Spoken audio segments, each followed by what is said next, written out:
There is no single thing that he has done in that entire career that is a greater or more consequential act of service and sacrifice to this country.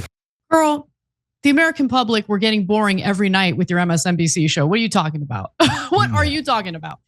Go outside and talk to real people. She is. Ana Kasparian totally goes off on Rachel Maddow. Here is what goes down. Out, and Trump's still beating him in Michigan, Pennsylvania, Georgia, Arizona, North Carolina. I mean, I think the backup plan is run a better campaign. Biden hasn't been disqualified from running for the presidency by anything having to do with any of his performance. It's just that it's going to be a tough fight. And so I think the backup plan is fight harder. The backup plan is make sure you win the Senate. The backup plan is people should volunteer earlier and do more and give more money and do all of those things.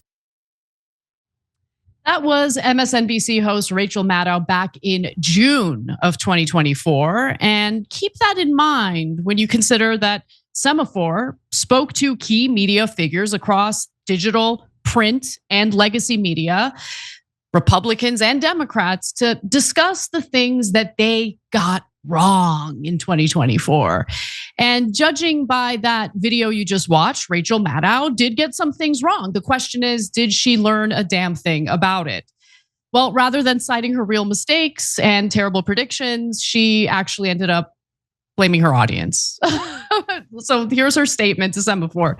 She said, "I thought people would be more unnerved by JD Vance, less the cat lady thing and more the Americans are going to have to get over the dictator phobia Mencius Moldbug thing." Now, if you're unfamiliar with Mencius Moldbug, that's a pseudonym for Curtis Yarvin, who Vance has followed for years. And Curtis Yarvin is someone who's against liberal democracy and is in favor of a monarchy, though he seems to have a tough time defending that position. Cenk Uygur actually interviewed him about it, and it was embarrassing if you ask me. But on October 1st, Gallup released the following poll comparing voter ratings between Tim Walz, who was the VP pick for Kamala Harris, and JD Vance. And yeah, I mean, she is right that people didn't seem to fear JD Vance as much as she was hoping for. So at that point in time, in October of 2024, less than half of registered voters nationally had a positive view of Tim Walz or JD Vance. A combined 46% rate Walz as either an excellent or pretty good choice versus 41% for JD Vance. And despite Walz's slight lead on this measure, the two were equally likely to be rated as poor choices. Just under 4 in 10 voters see each as such. So she is right that people didn't buy into the fear mongering about JD Vance as much as she hoped for, but to kind of pivot to what she believes her audience got wrong, or the Democratic voters got wrong, or voters in general got wrong, instead of taking ownership of the things she got wrong, is kind of amazing. But what do you think, Cenk?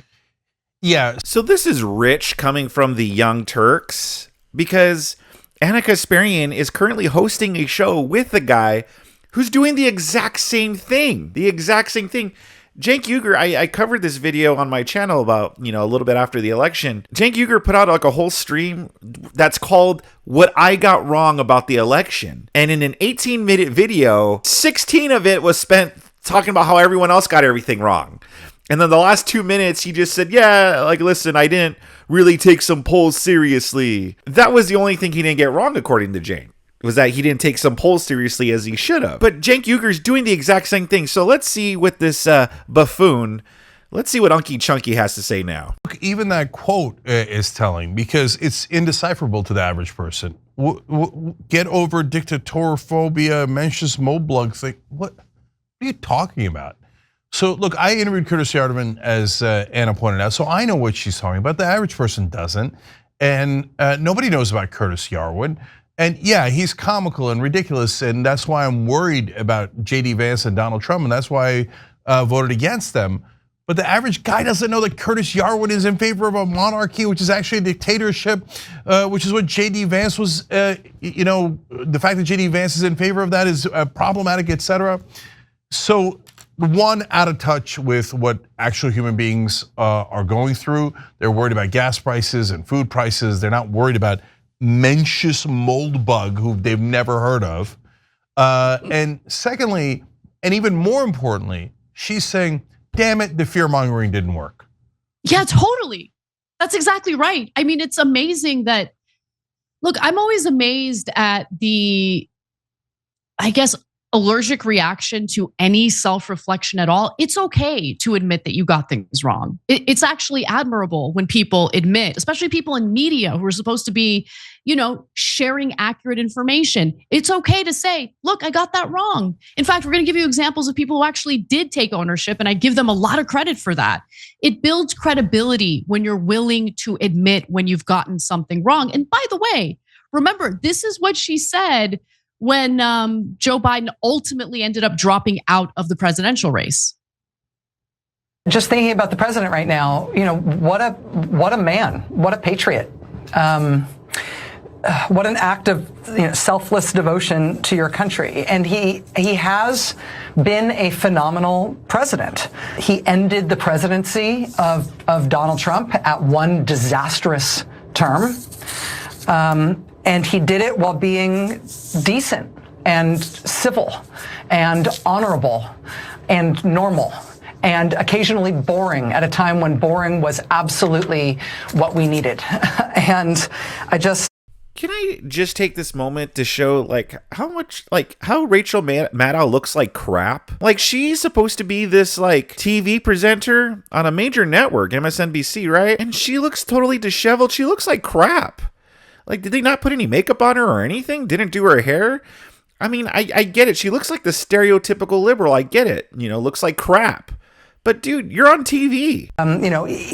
His career of decades in public service as a senator and as a very successful vice president and as a phenomenally successful president, there is no single thing that he has done in that entire career that is a greater or more consequential act of service and sacrifice to this country.